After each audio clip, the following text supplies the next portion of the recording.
안녕하세요. 우리 모두를 응원하는 두 번째 청춘들입니다. 오늘도 찾아주셔서 진심으로 감사합니다. 오늘은 서산에 거주 중인 심정수 할아버님이 보내주신 사연입니다.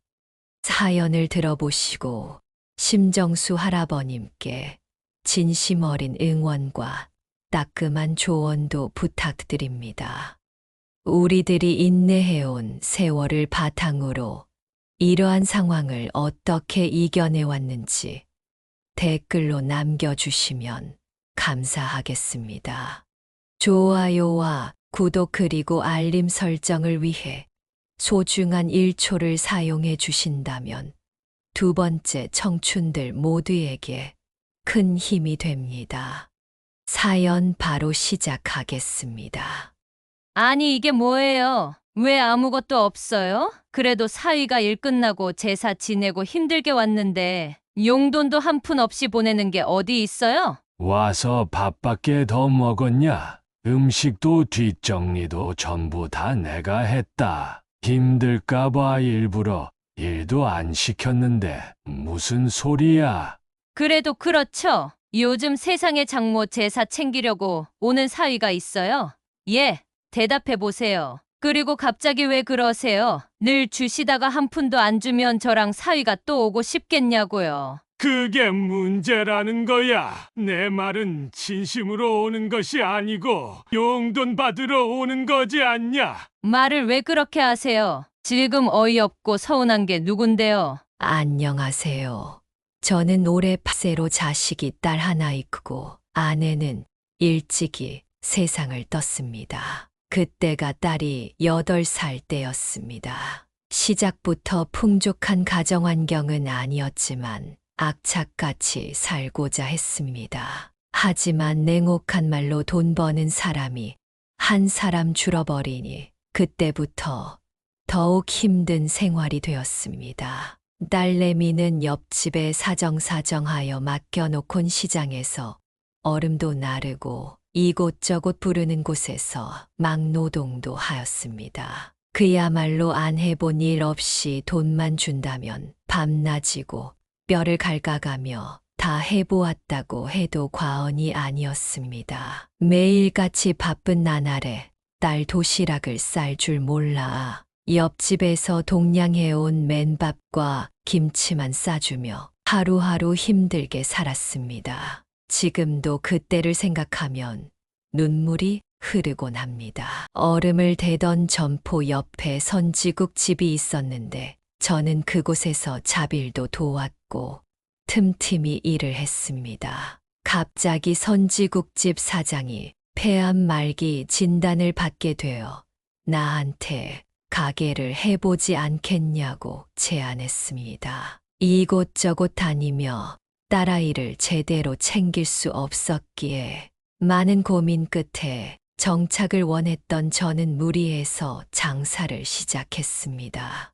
돈 좀 벌겠다 싶었는데 이게 웬걸 사장이 되어보니 남는 게 전혀 없어서 생활이 더 힘들었습니다. 그러던 어느 날 옆집 건어물 장사하는 할머니가 와서 종종 선지국 먹으러 오시는데 국이랑 김치가 따로 논다고 이야기했습니다. 국밥은 더럽게 맛없는데 김치만 맛있다고 저보고 장사를 접으라고 하였습니다. 처음엔 기가 막히고 코가 막혔는데 할머니 이야기를 계속 들었습니다.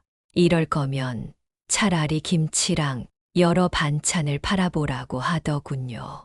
요리는 정말 영 아니라면서 말이죠. 하하하하. 전 머릿속이 복잡했지만 이대로 있다가는 시궁창으로 갈 것 같아 김치랑 여러 반찬 장사를 시작하게 됐습니다. 남자가 무슨 반찬이냐며 무시하는 손님들도 정말 많았습니다. 하지만 바쁜 손님들을 위해 배달도 나가며 점차 자리를 잡기 시작하였고 제 노력이 통했던 것인지 입소문이 나 드디어 입에 풀칠할 정도가 되었습니다. 그렇게 장사하면서 번 돈으로 우리 딸 대학도 보내고 취업, 결혼까지 시켰습니다. 전 이때의 감정을 아직도 잊을 수 없습니다. 벅차면서도 내 고단함을 보상받는 것 같아서 너무 기뻤습니다. 지금까지 그 자리에서 장사를 하고 있습니다. 여기저기 베이고 튼 까칠까칠한 손은 지금도 김치를 버무리고 있습니다. 이렇게 힘들게 번 돈으로 딸을 결혼까지 시켰습니다. 그게 내 역할이라 생각했죠. 시간은 흘러 딸이 낳은 손자도 어느새 중학생이 되었습니다. 여기 사위는 1년에 한 번 볼까 말까라니까. 돈 필요할 때만 오는 은행 손님이야. 이 집이나 저 집이나 사위들은 다 그렇지 뭐. 시장 여자들이 사위 흉을 보는 소리에 저는 그저 듣고만 있었습니다. 아저씨는 왜 말이 없어? 아저씨네 사위는 안 그런가 보지. 하긴 초등학교 선생님이지. 배울 만큼 배웠으니 당연히 안 그러겠지. 우리 사위는 뭐 나한테 잘하지. 역시 여기 아저씨는 좋겠어. 저는 시장 상인들의 부러움을 한 몸에 받으며 어색한 미소를 지었습니다. 제가 표정 관리를 못하는 데에는 다 이유가 있었습니다. 남들 앞에서 떳떳한 척했지만 저도 같은 상황이었으니까요. 당장의 아내 제사를 떠올려도 그랬습니다. 5년 전 우연히 사위가 제사 때 오게 되었습니다. 교편에서 일하느라 힘든 사위를 부르고 싶지 않아 딸이 결혼한 후에도 아내 제사는 한동안 딸과 저 둘만 지냈습니다. 그런데 어느 날 딸이 갑자기 몸이 아파 혼자 돌아갈 수가 없어서 사위가 데리러 와야 했기 때문에 어쩔 수 없이 부르게 되었습니다. 그리고 혼자 준비와 정리를 하기에 벅차 도움을 청하며 집기며 음식도 정리하게 되었는데 별말 없이 하는 게 미안하고 고마워서 사위가 집에 갈 때 급히 챙긴 봉투에 4만 원을 담아 주었습니다. 아닙니다. 아버님, 지금껏 와보지 못해 죄송한 마음뿐입니다. 아니다. 너더라. 바쁜데 이렇게 오게 되어 미안하게 되었다. 갑자기 딸이 아파 나도 당황했다. 어여 가서 출근 준비해야지. 감사해요. 잘 쓸게요. 그리고 이날 이후로 사위는 매년 아내의 제사 때마다 참석했습니다. 돌아갈 때는 늘 봉투를 쥐어줬는데 어느샌가 봉투를 기다리고 있다는 생각이 들곤 하였습니다. 그래서 시장 상인들이 하는 소리에 저도 모르게 그때의 일이 떠올랐습니다. 지난 제사에도 어이없는 일이 있었습니다. 제가 정신이 없어 날짜를 잊고 살아 미리 전화로 딸에게 연락을 하지 않았습니다. 보통은 전주 주말에 전화를 하여 알려주곤 했지요. 전화를 까더니 제사 당일이 되어도 딸에게 연락이 없는 것 아니겠습니까? 오늘이 제사인 건 알고 있느냐? 혹시나 하는 마음에 문자를 남겼습니다. 뭐라고요? 벌써요? 어찌나 화들짝 놀라던지 제가 더 놀랐습니다. 내가 말을 안 하면 제사가 언젠지도 모르냐? 그런데 이 녀석이 하는 말이 더 가관입니다. 이상하다. 남편이 왜 말을 안 해줬지? 요즘 정신이 없어서 그랬어요. 설마 제가 엄마 제사도 모를까 봐요. 오늘 퇴근하고 갈게요. 저는 당혹함을 숨길 수 없었습니다. 알았다. 내가 다 준비해 둘 테니 혼자 조용히 밥이나 먹고 가라. 나는 최근에 무리하여 몸살 기운도 있어서 상도 조금만 차릴 거야. 사위 오면 밥상도 제대로 차려야 하는데 힘들어서 오늘은 우리 둘이 후딱 하고 끝내자. 그날 오후 8시 즈음 초인종 소리가 들렸어요. 딸이 왔겠거니 하고 나갔더니 사위도 함께 왔더군요. 사위도 오지 말라고 했더니 이유 모를 웃음과 함께 옆에 있더군요. 딸은 들어오자마자 벌써 준비했냐면서 피곤하고 바쁜데도 사위도 왔다고 으름장을 놓더군요. 날짜를 까먹은 것에 대한 이런 반구도 없이 말입니다. 말씨름하기 싫어 얼른 끝내고 누워있고 싶다고 했지만 사위가 왔는데 제 마음이 그럴 수가 있었을까요? 그 바람대로 빨리 끝내고 쉴 수는 없었습니다. 저녁 시간에 사위가 왔으니 술을 한 잔, 두 잔 먹으니 자리가 길어졌습니다. 늘상 사위가 올 때마다 이것저것 이리저리 챙기느라 제사 때 사위가 오는 것이 오히려 힘에 부칠 때도 있었습니다. 아버님, 이것들 어떻게 다 치우시죠? 걱정 말고 밤 늦었는데 어서 가봐라. 가서 손주 챙겨야지. 정리를 못했다며 미안한 내색을 내비치면서도 딸과 사위는 짐을 다 챙기고 손에는 차 키와 핸드폰이 들려 있었습니다. 설거지를 대신하겠다는 소리는 없었습니다. 산처럼 쌓인 설거지를 하고 뒷정리를 하니 자정이 지나 있었습니다. 그런데 아픈 몸을 이끌고 막 이부자리에 눕자마자 딸에게 전화가 걸려왔습니다. 무슨 일이야? 뭐 놓고 갔니? 저는 누웠던 몸을 일으켜 전화를 받았습니다. 그게 아니라 오늘 남편 말이에요. 왜? 무슨 있어?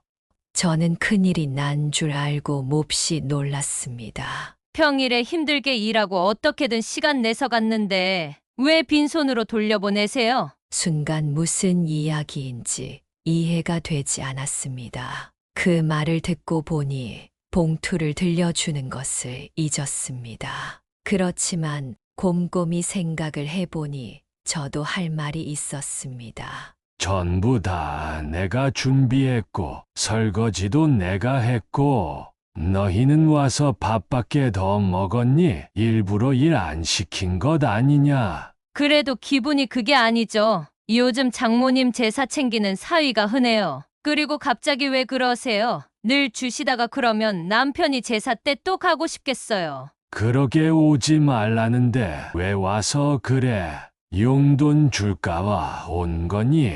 서운하게 왜 말을 그렇게 하세요? 지금 서운한 게 누군데요? 자기들 피곤하고 힘든 건 알아도 아프다는 아빠한테 괜찮냐는 한마디도 안 한 너가 자기 남편 준비 하나 안 했음에도 용돈 안 줬다고 꼭 두새벽에 전화해 따지고 드는 게 나는 뼈가 사무치도록 무척이나 섭섭하다. 너는 날짜도 기억 못하고 아픈 아비 생각하나? 안 하고 남의 제사도 아니고 엄마 제사 지내는 건데 용돈 안 준다고 전화까지 해? 아니, 나 말고 남편 말하는 거죠. 돈도 많으면서 사위는 그래도 좀 챙겨줬어야지. 서운하다고 뭐라고 하더냐?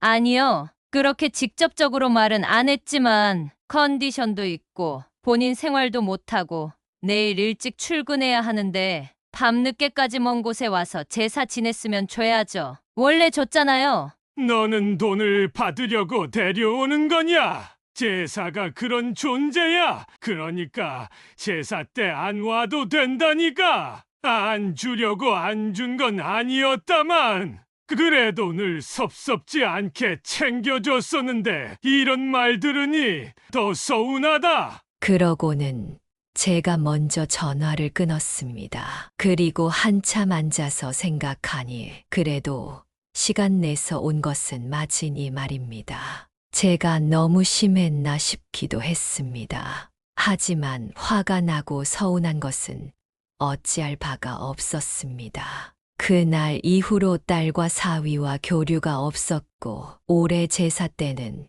미리 연락하지 않아도 먼저 연락이 왔습니다. 그것에 또 마음이 흔들려 다시금 용돈을 챙겨 주었습니다. 그런데 진심으로 오고자 하여 오는 것이 아닌데 일도 제가 하며 용돈을 주고 사위와 딸이 오는 걸 개야 하나 싶어서 기분이 좋지 않았습니다. 이런 일이 한 번, 두 번이차 특별한 날에 딸과 사위가 방문한다고 하면 가게 현금부터 확인해 보게 되었습니다. 사위 생일이니 전날이나 다음 날이나 상관없으니까 한번 들러라. 맛있는 것도 해줄 테니. 아니에요. 안 그러셔도 되는데요. 요즘 바쁘기도 해서. 용돈도 선물로 주고 싶어서 그러니 들려라. 그러자 목소리가 밝아지며 시간을 내겠다고 딸이 그러더군요. 정말 기가 찼습니다. 금요일 저녁에 딸과 사위, 손자가 찾아왔습니다. 저는 상다리가 부러지게 생일상을 차려놓고 기다렸습니다. 반찬이랑 김치가 진짜 맛있어요. 김치를 자주 찾지는 않은데 이 김치 먹고서는 다른 국밥집을 가도 아버님 김치만 생각이 나더라고요. 양껏 많이 먹어. 반찬들도 좀 싸줄까? 김치는 안 떨어졌냐? 그럼요. 파절임이랑 나물들 좀 싸주세요. 김치는 보름은 더 먹을 것 같아요. 감사해요, 아버님. 아무리 돈돈거려도 이렇게 잘 먹고 제가 자부심을 가지고 있는 음식에 칭찬을 받으니 기분이 상쾌해지더군요. 저는 손자에게 원을 용돈으로 주었습니다. 생일 축하하네. 사위에게도 봉투에 50만 원을 넣어서 주었습니다. 뭐 이런 걸 다 주세요. 감사해요. 받으려고 온 것도 아닌데요. 악착같이 버티고 버텨 사업을 유지하여 돈이 있다는 것이 정말 다행이었습니다. 작년 제사 때 서운해하던 것은 기억나지 않는지 사위는 무척이나 기분이 좋아 보였습니다. 그렇게 2분째 앉아 있었을까. 저희는 시간이 늦어서 이만 가볼게요. 시계는 8시 반을 가리키고 있었습니다. 내일 주말인데 과일이라도 먹고 가지. 애가 힘들다고 옆구리를 쿡쿡 찌르네요. 어서 가서 쉬게 해야죠. 그래, 그럼 싸놓은 것들 챙겨가라. 사위가 싸달라던 반찬과 과일을 두 손 무겁게 싸서 들려보냈습니다. 용돈을 주면 금방 자리에서 일어나는 듯한 것은 저의 기분 탓일까요? 저는 딸 가족이 일어난 자리를 치우며 어쩐지 씁쓸한 기분이 들었습니다. 보름 뒤 보름분의 김치만 남았다는 사위의 말을 기억하고 저는 딸에게 전화를 걸었습니다. 반찬이랑 김치는 좀 남았니? 글쎄요. 난 기억이 안 나네요. 요즘 바빠서. 이따 시장으로 와. 챙겨 놓을 테니까. 알았어요. 사위 보고 가라고 하던지 그럴게요. 그렇게 전화를 끊었는데 10분쯤 고민하다가 다시 전화를 걸었습니다. 그냥 내일 가지러 갈게요. 오늘은 좀 집에서 쉬고 싶으니까. 아이고, 알았다. 그럼 퇴근길에 들러서 아예 너희 집에다 두고 갈게. 그래요. 그럼 나야 좋죠. 오후 4시쯤 됐을 때 저는 평소보다 이르게 퇴근 준비를 했습니다. 그리고 사위에게 전화를 걸었습니다. 김치 주려는데 시장으로 못 오지. 너희 집에 두고 갈게. 그러면 그냥 집 앞에만 놔주세요. 제가 정리할게요. 그래. 알았. 그리고 딸네 집에 도착했습니다. 얘기와 다르게 미리 집에 사위가 와 있었습니다. 그냥 넣으면 되죠. 그러면서 냉장고 이문저문 열어 제끼는 사위를 보는데 영 어리숙한 손짓이었습니다. 시실없이 웃는 사위를 보고 저는 저리 비켜보라고 한 뒤 김치 냉장고 문을 열었습니다. 다 먹어간다던 얘기와 달리 김치통들로 꽉 차 있는 냉장고 안을 들여다보며 저는 고심했습니다. 다시 김치 냉장고 문을 닫았습니다. 이거 김치 냉장고 꽉 차서 안 되겠다. 그냥 식탁에 둘 테니까 이따가 오면 정리해서 넣으라 그래.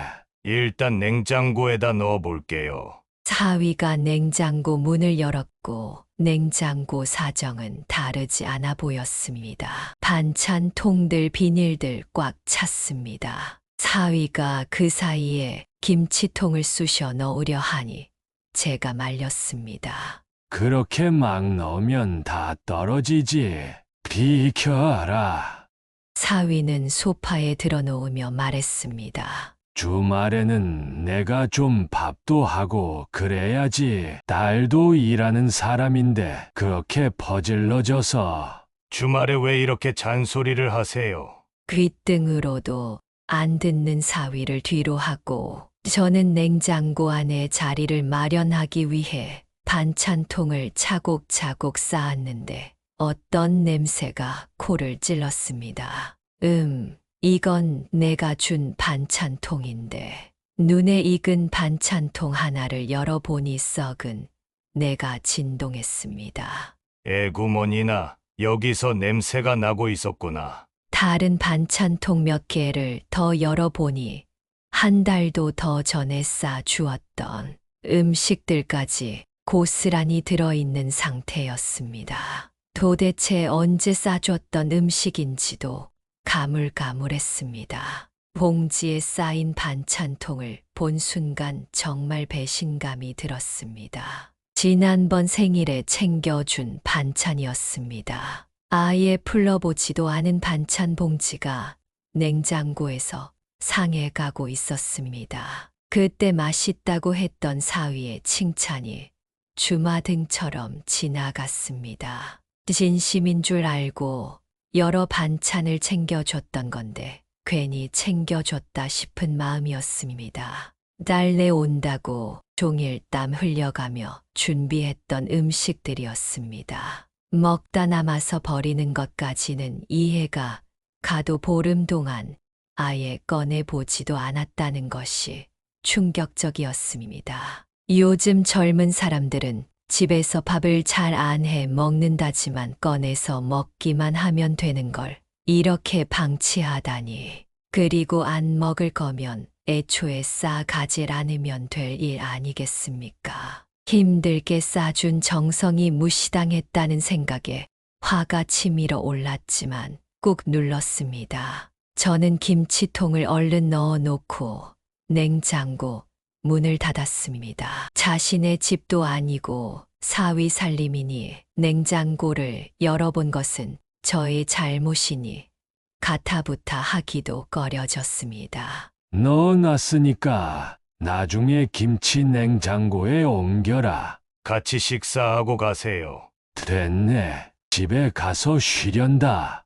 그럼 1층까지 모셔다 드릴게요. 김치통 들고 올 땐 집에 있음에도 중간도 안 나오더니 간다고 하니 벌떡벌떡 잘도 일어나는 사위. 그 모습에 서운함이 더 커졌습니다. 그렇게 둘이 함께 나왔는데 1층 입구에서 들어오던 딸과 마주쳤습니다. 아직 안 가셨네요? 벌써 가냐는 것이 아닐 아직 계셨냐는 말이 무의식 중에 딸의 마음을 보여주고 있는 듯 했습니다. 평소 같았으면 별 의미를 두지 않았을 말이지만 좋게 받아들이기가 힘들었습니다. 어쩌다 보니 그렇게 됐다. 이제 집에 가던 참이야. 김치는 냉장고에 넣어 달래서 넣어놨으니까 나중에 김치 냉장고로 내가 옮겨라.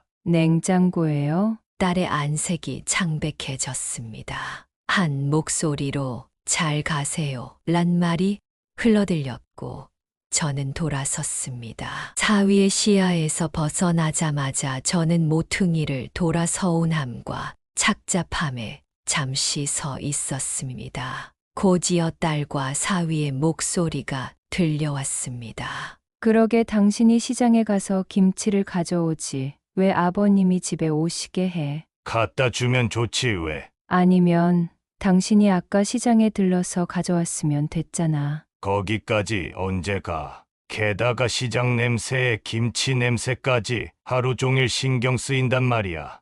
더럽고 지저분한 거, 내가 싫어하는 거 당신 몰라? 그래 참. 그러면 김치는 왜 받는지 모르겠네. 그럼 안 받는다고 해. 그리고 왜 아버님은 남의 집 냉장고를 열어봐. 못 배운 거 티내나. 시장에서 일하니 어쩔 수 없지. 냉장고 좀 열어본다고. 어때서 그래? 지난번에 주신 거 썩어 있잖아. 뭐, 왜 그걸 다 안 먹고 넣어놨어? 다 먹긴. 그걸 어떻게 다 먹어? 우리 중에서 집에서 밥 먹는 사람이 어디 있다고. 아휴, 진짜 필요 없다고 해도 참. 당신이 그냥 아버님한테 이제 반찬은 사 먹겠다고 말 좀 해. 그동안 맛있다고 연기한 건 당신인데 왜 나한테 그래? 그러게 안 먹을 거면 진작 버리지. 그걸 냉장고에 그렇게 처박아둬. 아버님이 열어보실 줄 알았으면 치웠지. 그럼 당신이 하던가. 말다툼을 하는 딸과 사위의 목소리를 듣고 있던 저는 이내 귀를 막고 빠른 걸음으로 아파트 단지를 벗어났습니다. 그리고 집으로 돌아가는 버스에 앉아서도 저는 멍한 상태였습니다. 망치로 누군가 머리를 거세게 후려친 듯 했습니다. 이거 해주세요. 저거 해주세요. 사위의 목소리가 귓가에 울리는 듯 했습니다. 저런 생각을 하고 있는 줄은 꿈에도 몰랐습니다. 맛있게 잘 먹었다는 사위의 말에 하루 종일 반찬하느라 힘든 와중에도 특별히 신경 써서 만들곤 하였습니다. 파스를 붙이고 시간이 없어 병원을 못 갈 때도 말입니다. 제가 듣고 있는 줄은 꿈에도 몰랐겠지만 제 김치가 제일 맛있다던 사위는 제가 없을 때는 못 배운 사람, 냄새 나고 더러운 곳에 있는 사람으로 생각하고 있었습니다. 못난 사람, 냄새 나는 사람 덕에 자기들이 번듯한 아파트에 살고 있는 것도 있고 말입니다. 저는 다음 날 출근도 하지 않고 밤새 혼자 술을 마시며 한탄하였습니다. 안주로 먹고 있던 반찬과 김치를 보니 자꾸 그의 떠올라 상을 혼자 뒤엎어 버렸습니다. 화가 나고 서운하고 앞에서는 연기를 하며 용돈을 주지 않는다고 화내던 모습이 모두 떠올랐습니다. 그 후로 손주가 보고 싶어도 딸과 사위에게 전화하지 않았습니다. 가끔 연락이 와도 받지 않고 부재중 통화로 남겨두었습니다. 그런데 이전 같았으면 왜 안 찾아오나 궁금해하고 집에 홀로 있는 것이 외롭다 느꼈겠지만 저는 요즘 좀 다른 기분을 느꼈습니다. 내 자신이 너무 불쌍해 보였고 남을 위해서만 살고 있었다는 생각이 들었습니다. 이기적이고 지들만 생각하는 것들을 위해 내가 무얼 했나 생각도 들었습니다. 오랜만에 나간 시장에는 동료, 상인들이 모두 제 걱정을 하고 있었습니다. 어째서 연락을 받지 않았냐고, 무슨 일 있었냐며 모두들 걱정하고 있었습니다. 나를 가장 챙기고 걱정할 줄 알았던 사람들은 딸과 사위가 아니라 내 옆의 동료들이었습니다. 그리고 며칠 뒤 딸에게서 전화가 왔습니다. 사위 생일에 같이 찾아뵐게요. 사위의 생일을 앞둔 어느 날 딸에게서 전화가 왔습니다. 오지 마라. 사위가 생일에 장인이 해준 김치 먹고 싶다는데 어떡해요? 저는 머리 끝까지 화가 나 오장육부가 뒤틀리는 기분이 들었습니다. 둘이 다투던 이야기를 제가 알고 있다고는 꿈에도 모르는 딸이 말을 이었습니다. 나 대신 미역국 좀 끓여줘요. 이상하게도 머리 끝까지 분노와 서운함이 차오른 후 찾아오는 것은 눈물이 아닌 초연함이었습니다. 그래. 알아. 저는 저 자신도 모르게 그렇게 답을 했고 담담하게 준비하였습니다. 그리고 사위의 생일이 되었을 때 여느 때와 마찬가지로 생일상을 차려놓고 기다렸습니다. 역시 사위 생일상 차려주는 아버님 덕분에 제가 주변에 자랑 많이 해요. 그렇게 말하며 식후에 과일까지 먹은 뒤에도 딸과 사위는 집으로 가지 않고 앉아 있었습니다. 아빠, 오늘은 반찬 안 싸줘요? 앞으로 반찬은 없다. 오히려 작은 미소가 지어지는 딸은 미련도 없어 보였습니다. 그건 그렇고 오늘 생일인데 왜 사위 용돈도 안 주세요? 여전히 방바닥에서 엉덩이를 안 떼고 있던 이유인 듯 했습니다. 앞으로 용돈도 없다. 아이 참, 또 왜 그러시는 거예요? 힘들게 먼 길을 저희가 왔는데도 또 이러시는 거예요. 됐어요.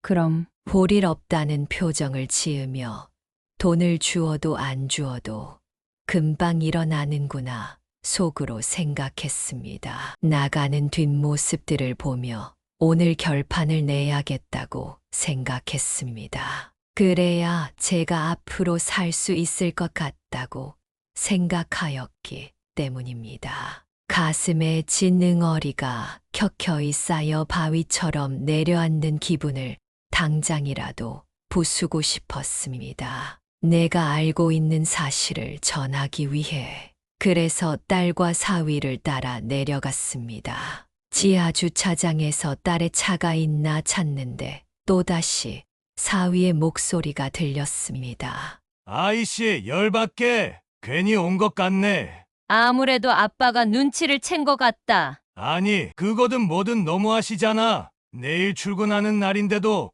돈 받으려고 이렇게 왔는데 당신이 먹지도 않고 쌌고 쓰레기 만드니 그렇지. 각, 돼. 100만 원은 받으려고 했는데 괜히 왔어. 저는 부들부들 떨리는 손으로 가슴을 크게 내리치고 다시 팔을 내렸습니다. 그리고는 그대로 차로 달려들어 앞창에 대고 소리쳤습니다. 혹여나 저들의 잘못을 뉘우치고 사과를 하려나 싶어 준비한 돈 봉투를 힘껏 던지며 말했습니다. 당장 사라져라. 이거 가지고 평생 찾아오지 마라. 이 인간도 못된 자식들아. 봉투에는 화가 나고 서운함에도 내심 사과를 하길 바라며 매달 50만 원씩 모은 400만 원이 들어 있었습니다. 제가 생명처럼 아끼고 사랑하는 딸, 사위, 손자에게는 늘 제 전부를 주었습니다. 그러나 제가 부자라서 그렇게 한 것도 돈이 아깝지 않아서도 아니었습니다. 저는 아직도 구멍난 양말을 몇 번이나 기워 신는 사람입니다. 그런 제가 딸내에게 주는 것은 단순한 돈이 아니라 제 온 마음을 담은 사랑이었습니다. 딸에게는 어릴 때 못해준 것들을 모두 채워주고 싶었고 사위에게는 고마운 마음을 표현하고 싶었습니다. 반찬을 해다 주는 것조차도 제 마음을 전하고자 했던 것입니다. 그러나 저의 진심은 산산조각이 난 듯했습니다. 딸과 사위가 저희 집에 오는 것은 저를 그리워해서가 아니라 오로지 돈과 물건을 바라서인 것 같았습니다. 그 자리에서 당장 따지고 싶은 마음이 굴뚝 같았지만 저는 꾹 참았습니다. 제가 멍청한 것 압니다. 왜냐하면 아직도 딸과 사위에게 한편으로 돌아오기를, 사과하기를, 반겨주기를 기다리고 있습니다. 딸이기에 제가 죽을 때까지 이어질 인연이기에 마음속에 분노를 삼켰습니다. 하지만 저는 결심했습니다. 이제는 죽는 순간까지 딸이나 사위에게 기대지 말고 그들도 저에게 아무 기대하지 않게 하자. 나를 위해 살자. 딸과 사위가 온다고 해서 예전처럼 버선발로 뛰어나가 반기지 말고 허리가 휘도록 밥상을 차려내지 말자. 나를 위해 살자. 그럼에도 딸과 사위가 손주를 데리고 온다면 저는 어떻게 할지 상상이 가지 않습니다. 지금 전화기에는 수십 통의 전화가 와 있고 여러 차례 집에도 찾아오기도 하였습니다. 그런데도 끝까지 시장은 단 한 번도 오질 않았습니다. 앞으로 어떻게 해야 할지 몰라 사연을 남겨봅니다. 현명하신 분들의 이야기를 기다리겠습니다. 여기까지 심정수 할아버지의 이야기를 들어보셨습니다. 여러분의 생각은 어떠신가요? 이 사연은 할아버지의 시각에서 쓰여졌기 때문에 다소 편파적일 수 있습니다. 여러분의 다양한 의견을 댓글로 공유해 주세요. 서로 조언도 하고 때로는 쓴소리도 하면서 함께 이야기를 나누었으면 좋겠습니다. 이 영상이 유익하셨다면 좋아요와 구독 부탁드리고 주변 사람들과도 공유해 주세요. 저는 다음 이야기에서 다시 찾아뵙겠습니다. 감사합니다.